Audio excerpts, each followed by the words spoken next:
Welcome to the channel. In this video, I will show and tell you how to block Facebook profile.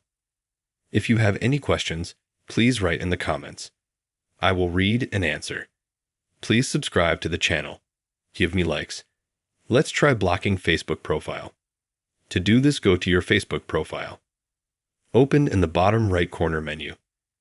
In the upper right corner, click Settings and Privacy. Here we click down and find the tab called Profile Locking. Go here.